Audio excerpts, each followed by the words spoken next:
9.200.000 quilômetros quadrados. Esta é a extensão do Saara, o maior e mais árido deserto do planeta, frequentemente encarado como o limite absoluto para a existência da vida. As dunas de areia não apenas soterram a vegetação rasteira, mas corroem de forma implacável qualquer vestígio de esperança humana em cultivar o solo. Por que uma ideia tão controversa quanto o uso de abelhas foi proposta para reverter esse cenário de colapso? Aparentemente, esses minúsculos agentes polinizadores funcionariam como um raio de luz em uma das paisagens mais severas da África. No entanto, a aplicação prática dessa teoria revelou que as abelhas dependem de um ecossistema já funcional para sobreviver, incapazes de criar água ou transformar areia em solo produtivo por conta própria. A realidade física impôs um limite técnico intransponível para os polinizadores no estágio inicial. O processo está apenas ganhando velocidade. Vê-se como a compreensão humana foi forçada a evoluir para uma abordagem muito mais fundamental e estrutural. Em vez de focar em espécies isoladas ou em vegetação imediata, o planejamento estratégico passou a priorizar a estabilização direta da terra e a gestão dos recursos hídricos subterrâneos. Mas isso é apenas o começo. À primeira vista, o plantio direto parece a solução óbvia, mas na prática o sucesso depende inteiramente da recuperação da base ecológica do terreno. Desse entendimento técnico, nasceu a iniciativa da Grande Muralha Verde da África. O equipamento gradualmente molda a paisagem, enquanto engenheiros e especialistas em solo traçam a jornada que parte da fragilidade das abelhas em direção a estruturas de engenharia civil pesada. Depois, fica mais complexo. Pode-se notar como o relevo é alterado por meio de terraplenagens em formato de crescente, desenhadas para capturar cada gota da escassa umidade atmosférica. Essas microestruturas de contenção funcionam como bacias de retenção para o início da restauração de um dos maiores ecossistemas já manipulados pela mão humana. A poeira assenta lentamente sobre as bermas de terra recém-construídas. Tudo só se complica com a escala monumental do projeto, que exige precisão topográfica em milhares de quilômetros de extensão. Milhares de hectares de intervenção física precedem qualquer retorno da fauna polinizadora. O equipamento de movimentação de solo opera de forma contínua para garantir que a fundação geológica seja reparada antes da reintrodução de vida vegetal. Vê-se como a estratégia de restauração se move da escala microscópica dos insetos para a escala macroscópica das obras de infraestrutura verde. O material segue adiante pela cadeia de transformação do território. 9 milhões de quilômetros quadrados. Essa é a dimensão aproximada que muitos associam a uma massa de areia estática e imutável no centro do continente africano. Por que o limite meridional deste deserto avançou de forma tão implacável sobre o Sahel durante os últimos 100 anos? À primeira vista, o deserto parece um território imóvel, mas na prática ele funciona como um sistema dinâmico em constante expansão geográfica. A resposta para esse avanço reside na degradação sistemática das zonas de transição, onde a capacidade de regeneração da terra foi anulada por processos erosivos severos.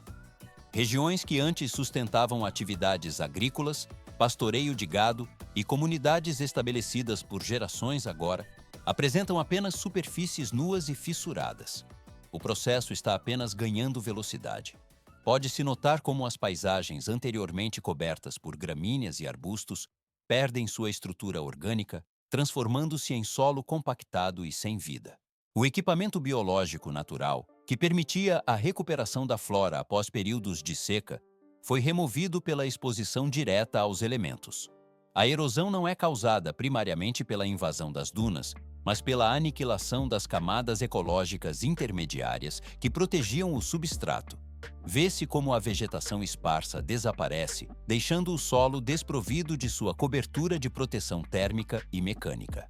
Sem essa barreira, a água das chuvas não consegue mais infiltrar nas camadas profundas, escorrendo pela superfície e removendo os fragmentos restantes da base biológica a cada nova estação. A desertificação ocorre como uma drenagem lenta e contínua da viabilidade do ecossistema, em vez de um colapso estrutural repentino.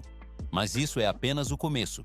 O esgotamento prossegue até que o ambiente perca totalmente o ponto de apoio necessário para retornar ao seu estado anterior de equilíbrio. Nesta etapa não termina a degradação, pois a física do solo se altera permanentemente, impedindo a fixação de novas raízes ou a retenção de umidade essencial. Pode-se notar que o foco das investigações técnicas mudou da tentativa de arborização direta para a análise das causas fundamentais da perda de sustentabilidade nas margens desérticas. O processo torna-se mais complexo ao observar como o desmoronamento da fundação ecológica altera as funções de todos os elos biológicos. A transição para o próximo nível de análise envolve entender como a ausência de plantas modifica o comportamento e a sobrevivência de polinizadores essenciais, como as abelhas, que perdem seu habitat e suas fontes de alimento. O material biológico remanescente segue adiante tentando se adaptar a este novo cenário de aridez extrema.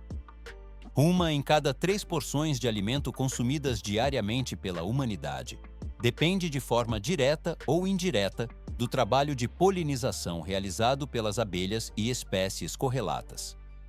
Por que esses insetos são classificados como parte vital da infraestrutura ecológica do planeta em uma escala global? À primeira vista, parecem apenas pequenos seres voadores, mas na prática, eles sustentam a produção de maçãs, amêndoas, melões e vegetais folhosos, além das plantas que servem de base para a alimentação do gado. Essas criaturas não criam a vida por si só, mas sua atividade incessante determina tecnicamente se o ciclo biológico possui condições de continuidade. Pode-se notar como o colapso ambiental ocorre de forma silenciosa e quase irreversível quando essas populações desaparecem. O processo está apenas ganhando velocidade. Diferente de uma catástrofe sonora ou visualmente dramática, a ausência de polinização desintegra as cadeias alimentares de maneira gradual, mas implacável. A recuperação de um ecossistema, por outro lado, manifesta-se com uma agilidade que frequentemente supera as expectativas técnicas iniciais. Vê-se como flores silvestres ressurgem no intervalo de apenas uma temporada de crescimento após o retorno dos polinizadores. As sementes passam a ser dispersas por distâncias consideravelmente maiores. Manchas isoladas de vegetação voltam a se conectar em corredores verdes contínuos sob o efeito desse tráfego biológico. Mas isso é apenas o começo. Abelhas funcionam como indicadores biológicos precisos, sinalizando que os ecossistemas estão operando com todos os seus parâmetros funcionais em equilíbrio. Mesmo em ambientes de extrema aridez, como no estado de Nevada, o papel desses insetos permanece inalterado. Mais de 1000 espécies distintas sobrevivem entre os desertos e as paisagens semiáridas daquela região norte-americana. O equipamento biológico desses insetos permite a polinização de plantas nativas, o que mantém a vegetação esparsa, porém estável o suficiente para evitar a desertificação total do solo. Tudo só se complica quando os números populacionais começam a apresentar quedas significativas, como o declínio registrado no início dos anos 2000.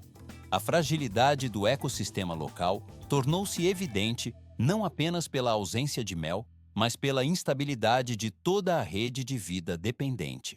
Nevada revela que, mesmo no limite da sobrevivência sob calor extremo, esses polinizadores atuam como a força física que impede o desequilíbrio sistêmico.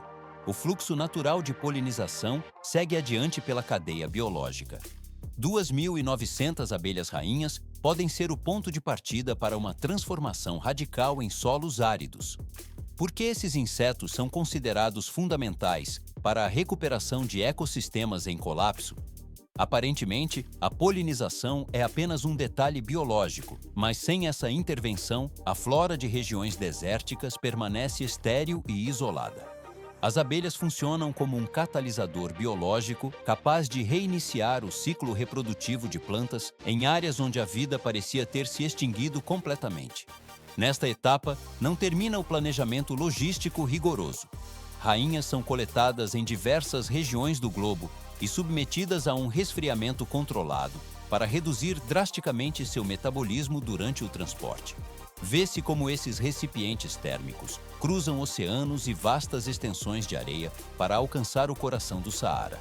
O objetivo técnico não é a conversão imediata do deserto em pastagens verdejantes, mas sim a ignição de uma reação em cadeia ecológica.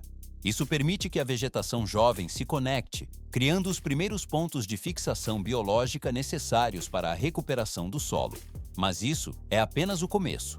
À primeira vista, a introdução de colmeias em locais extremos parece uma tarefa inviável, mas na prática, dados globais sustentam a viabilidade do método. No deserto de Arava, em Israel, o equipamento gradualmente transformou terrenos rochosos e secos em centros de produtividade. Pode-se notar como as colmeias são posicionadas estrategicamente diretamente nos campos de cultivo. O processo está apenas ganhando velocidade. Os insetos polinizam as culturas de forma sistemática, elevando os rendimentos agrícolas de maneira exponencial em zonas anteriormente classificadas como incultiváveis. 150% de aumento na produtividade é uma marca atingível através dessa integração biotecnológica. O equipamento monitora a saúde das colônias enquanto elas extraem o potencial máximo de sobrevivência que o ambiente desértico oferece. Tudo só se complica ao transpor essa lógica para o Saara, um território vasto, hostil e com perigos geográficos significativamente maiores. A estrutura de suporte deve ser ampliada para sustentar a vida em uma escala sem precedentes. O material genético das abelhas atua como uma ferramenta de engenharia ambiental de alta precisão. Vê-se como a microarquitetura da colmeia se estabiliza mesmo sob calor extremo, protegendo a progênie, que garantirá a próxima geração de polinizadores. O metal dos suportes das caixas brilha sob o sol intenso, enquanto os enxames começam o mapeamento das raras fontes de umidade e pólen. Transição para o próximo nível. O sucesso em pequena escala serve como o protótipo necessário para enfrentar o desafio monumental do maior deserto do planeta. O fluxo de trabalho biológico conclui esta fase, abrindo caminho para a conformação de uma nova paisagem. 70 graus centígrados é a temperatura que a areia do Saara pode atingir sob a radiação solar implacável. Porque este ambiente é considerado o limite absoluto para a sobrevivência biológica, se as abelhas são conhecidas por sua alta adaptabilidade térmica, o deserto do Saara não se assemelha às condições encontradas em Nevada ou no Arava, pois representa um ponto onde as barreiras da física e da biologia se fundem de forma extrema. As abelhas conseguem se adaptar ao calor intenso, mas não ao calor infinito e ininterrupto que define esta vasta região. O processo de termorregulação dentro de uma colmeia exige uma temperatura constante de aproximadamente 35 graus Celsius. Quando o ambiente externo ultrapassa esse limite crítico, toda a colônia precisa redirecionar seus esforços para uma operação de sobrevivência exaustiva. As operárias voam incessantemente para gerar fluxo de ar, transportam água líquida de volta para a estrutura e batem suas asas continuamente, funcionando como ventiladores biológicos. Mas isso é apenas o começo. Esse esforço mecânico consome quantidades massivas de energia e depende estritamente de um alívio térmico, que no Saara simplesmente não ocorre. Vê-se como o ar seco retém quase nenhuma umidade, tornando o fator mais perigoso não o pico de calor, mas a sua persistência esmagadora durante as horas do dia. À primeira vista, a cera parece um material resistente, mas na prática, ela possui um ponto de fusão perigosamente baixo sob estresse térmico prolongado. Em ecossistemas como o de Nevada, pesquisadores já documentaram colmeias inteiras derretendo durante ondas de calor severas. A estrutura de cera amolece progressivamente até que o suporte físico colapse, forçando o abandono imediato dos ninhos pelas colônias atingidas. O processo está apenas ganhando velocidade. Se tal destruição estrutural acontece em ambientes que ainda possuem vegetação e águas subterrâneas, o risco no Saara torna-se exponencialmente maior pela ausência total de uma base biológica. Mesmo espécies com tolerância térmica extrema, como as abelhas da África Oriental ou as abelhas núbias, não conseguem subsistir sobre a areia nua sem recursos externos. Pode-se notar que vestígios de colônias antigas descobertas próximas ao oásis de Kufra comprovam que a vida persistiu no Saara por milênios, mas apenas onde existiam condições específicas. Depois fica mais complexo. Essas condições incluem a presença obrigatória de água, solo capaz de reter umidade e vegetação ativa para o fornecimento de nutrientes. As abelhas não possuem a capacidade técnica de criar tais elementos. Elas não geram água, não transformam cristais de sílica em solo fértil e não podem restaurar um sistema ecológico que já entrou em colapso em sua fundação. Nesta etapa não termina. Quando o Saara é analisado frontalmente, as limitações biológicas desses insetos tornam-se claras e definitivas. Por que, então, a ordem de sucessão biológica é tão rígida na recuperação de solos degradados? As abelhas podem eventualmente retornar a essas áreas, mas apenas após o terreno ter sido preparado e estabilizado previamente por outros agentes. O equipamento biológico das abelhas exige um suporte que elas mesmas não conseguem fabricar do zero. Surge então a necessidade de identificar quais processos ou organismos realizam o trabalho silencioso de reparação do solo e da água. Tudo só se complica. A transição para o próximo nível depende de quem está agindo na base da cadeia de restauração antes da chegada dos polinizadores. Se as abelhas não podem ser o ponto de partida na vastidão arenosa, outros mecanismos devem estar em operação para permitir que a vida recupere seu espaço. A estrutura do solo e a retenção hídrica são os pilares que determinam a viabilidade de qualquer esforço de reabilitação ambiental. O material segue adiante pela cadeia. 9.200.000 km². Essa é a extensão colossal atualmente ocupada pelo deserto do Saara, uma área que rivaliza em dimensões com o território integral dos Estados Unidos. Essa massa árida representa quase um terço de todo o continente africano e apresenta uma característica de expansão implacável sobre as regiões vizinhas. Por que o deserto continua avançando se ainda ocorrem precipitações anuais? O Sahel, zona de transição imediata ao sul, não se torna um vazio absoluto do dia para o outro, mas sofre uma degradação lenta que aniquila sua capacidade de sustentar a vida humana. A resposta para esse fenômeno não reside na ausência de chuvas, pois a região ainda registra temporadas curtas de precipitações extremamente intensas.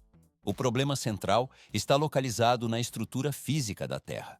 Por esse motivo, o Saara não demanda a introdução de polinizadores ou abelhas neste estágio do processo de recuperação.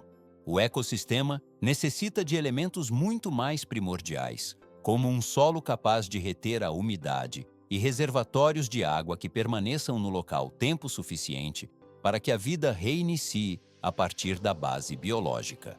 As abelhas não possuem a capacidade mecânica de criar essas condições hidrológicas. Pode-se notar como esses insetos apenas retornam aos habitats quando as condições de vegetação e umidade já foram previamente estabelecidas pela geologia local. Mas isso é apenas o começo.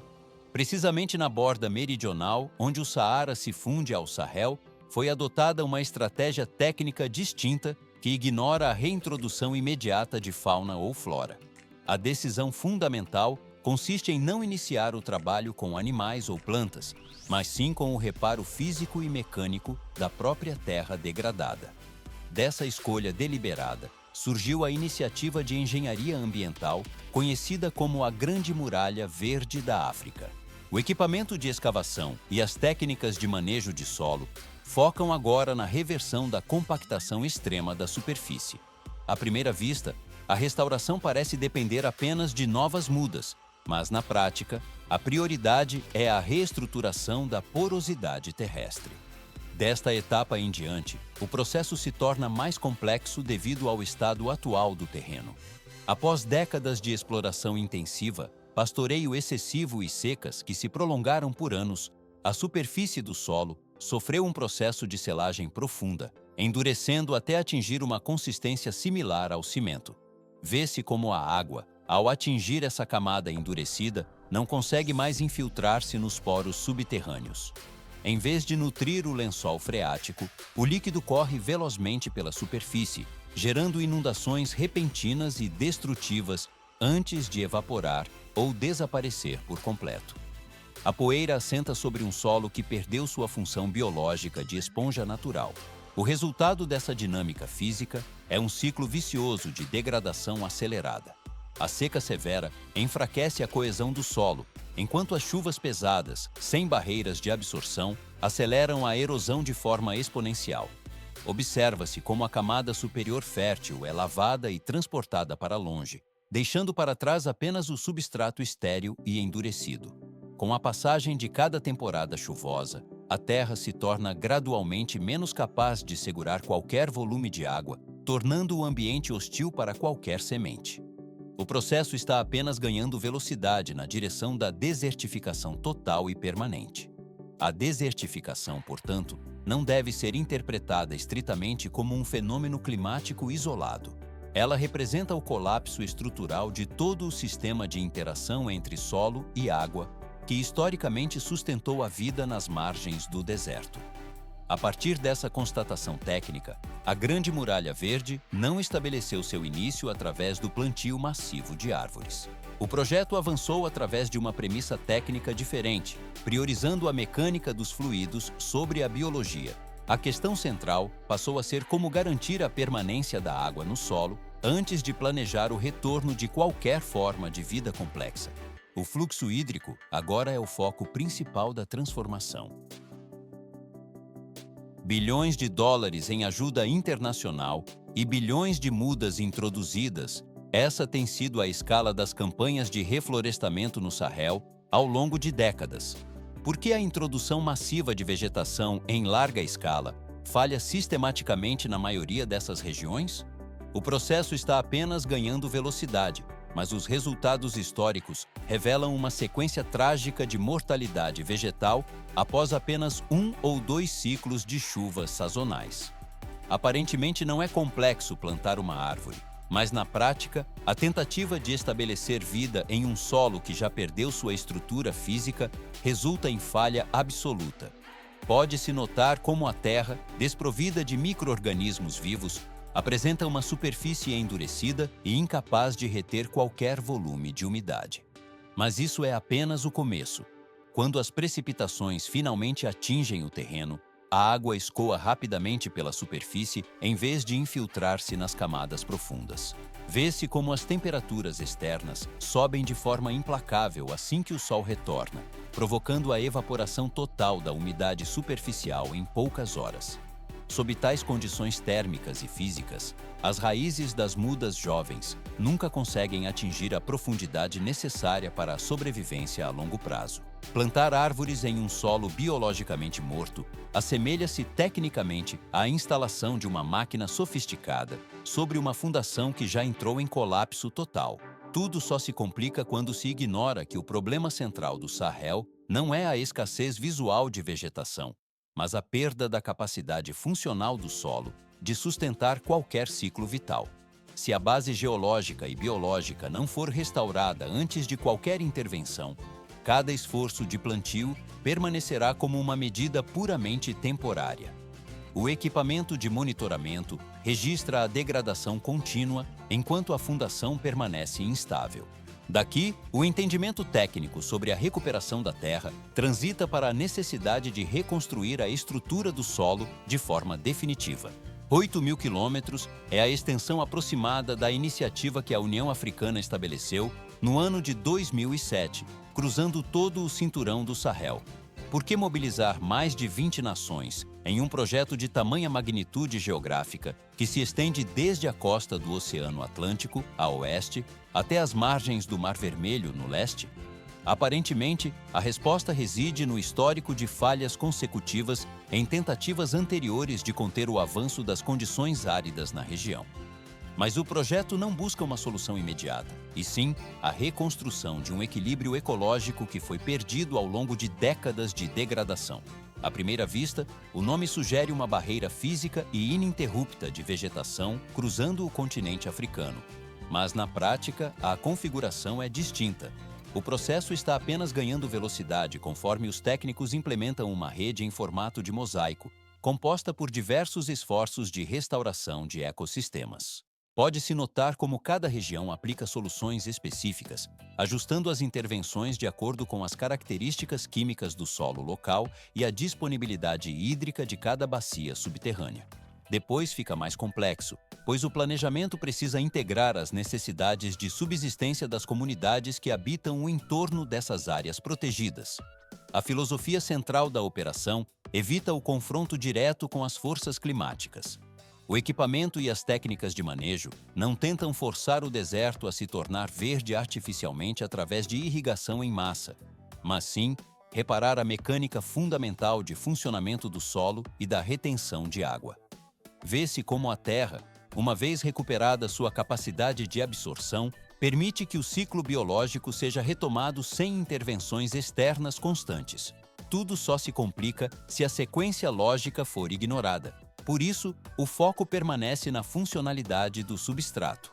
Nesta etapa, não termina a complexidade do sistema, pois a sucessão natural dita que as árvores não representam o ponto de partida da restauração. Elas constituem o resultado final de um sistema hídrico e mineral que foi devidamente reestruturado pela ação humana e pela regeneração natural. O equipamento gradualmente monitora como a vida vegetal ganha densidade conforme a umidade se estabiliza nas camadas superficiais da crosta terrestre. O fluxo de recuperação segue adiante pela cadeia de restauração ambiental de forma sustentável e técnica. 4 nações africanas, Senegal, Nigéria, Burkina Faso e Mali, utilizam uma técnica de restauração que não se inicia com o plantio de mudas, mas com a construção de uma estrutura de solo extremamente rudimentar, conhecida como cova de meia-lua. Por que optar por uma geometria tão elementar, em vez de sistemas de irrigação complexos? Aparentemente não é complexo o desenho dessas valas, mas na prática, essa escolha deriva diretamente da dinâmica pluvial específica da região do Sahel, onde a precipitação ocorre em pulsos curtos e extremamente violentos. Sem barreiras físicas, a água flui rapidamente pelas encostas, perdendo-se antes de atingir as raízes. Uma trincheira reta comum apenas direciona o fluxo para longe, criando canais de erosão. O equipamento ou a ferramenta manual molda a cova de meia-lua com uma curvatura estratégica e uma extremidade aberta, permitindo que a estrutura intercepte o escoamento superficial vindo de múltiplas direções simultâneas.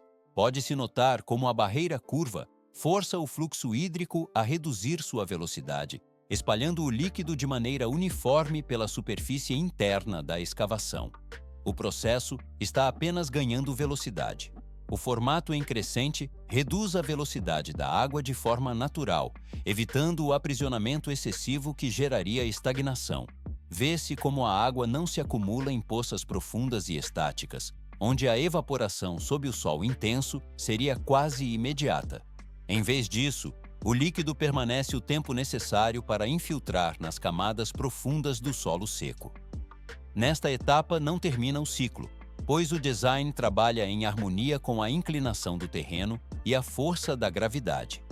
A estrutura de meia-lua mantém sua eficiência comprovada em locais onde sistemas modernos e tecnologicamente avançados falharam por serem rígidos demais para o ambiente.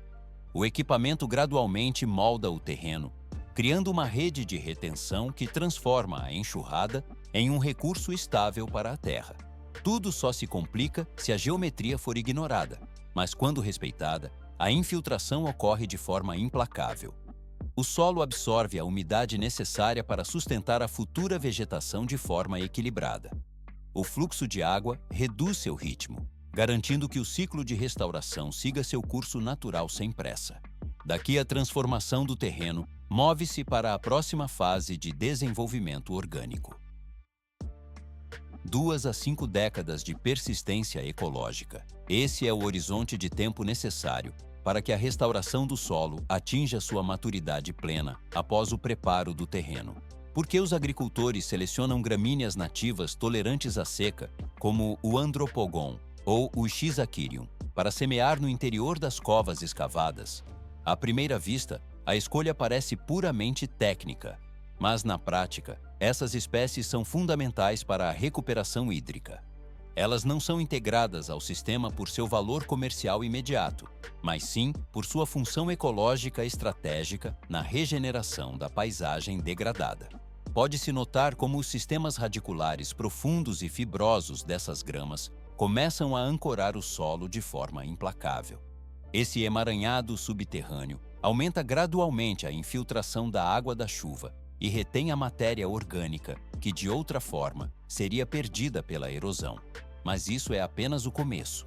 O equipamento biológico das raízes trabalha de forma invisível para reestruturar a porosidade da terra sob a superfície. Aproximadamente 2 a 5 anos é o intervalo necessário para que a transformação visual se torne evidente na paisagem. O que começa como manchas isoladas de vegetação dispersa se conecta lentamente em uma cobertura de solo contínua e densa. O processo está apenas ganhando velocidade. Vê-se como a tonalidade do terreno muda à medida que a biomassa se acumula e a umidade é preservada nas camadas superiores. Aparentemente não é complexo o retorno da vegetação rasteira, mas na prática o benefício vai muito além da grama. Conforme a estrutura e a umidade do solo apresentam melhorias mensuráveis, arbustos e árvores nativas iniciam um processo de regeneração natural sem intervenção humana direta. Depois fica mais complexo. Insetos, pequenos animais e sistemas de pastoreio começam a ocupar o novo nicho ecológico de forma sequencial. O equipamento biológico da natureza gradualmente funde esses fragmentos de vida em um sistema integrado. Transição para o próximo nível. As manchas verdes isoladas deixam de ser oásis temporários cercados pela aridez do deserto para se tornarem ecossistemas plenamente funcionais e resilientes. Pode-se notar a movimentação da fauna retornando aos antigos territórios agora recuperados. O material biológico segue adiante pela cadeia de restauração de forma estável. Milhares de hectares de areia e solo degradado, essa é a extensão que o processo de restauração humana enfrenta para reverter o colapso ambiental na região do Saara. Por que a recuperação de um ecossistema tão vasto depende de intervenções mecânicas e biológicas precisas em vez de apenas ciclos naturais? À primeira vista, a recuperação parece um evento espontâneo, mas na prática, ela exige a reconstrução técnica das fundações físicas, de retenção hídrica e estabilidade do solo. Sem essa base artificialmente restaurada, a fundação geológica permanece incapaz de sustentar qualquer forma de biomassa persistente. O processo de revitalização está apenas ganhando velocidade. Pode-se notar como a estrutura do terreno é modificada para interromper o escoamento superficial e permitir que a umidade penetre nas camadas profundas. O equipamento remove gradualmente a crosta impermeável, enquanto barreiras físicas são instaladas para fixar as dunas instáveis. Quando o solo recupera sua capacidade técnica de reter água, os ecossistemas que antes estavam desfeitos iniciam uma reorganização estrutural autônoma. Vê-se como a vegetação rasteira se deita em camada uniforme sobre as áreas tratadas, estabilizando os minerais e o nitrogênio. A transição para o próximo nível ocorre quando a fundação hídrica está consolidada, permitindo que a vida retorne pelos seus próprios mecanismos biológicos. O metal das ferramentas de escavação e as técnicas de engenharia ambiental corrigem a erosão antes que a natureza retome seu ciclo de regulação. Tudo só se complica se a intervenção for interrompida precocemente, antes que o equilíbrio térmico e orgânico seja atingido. O material biológico segue adiante pela cadeia de restauração de forma contínua.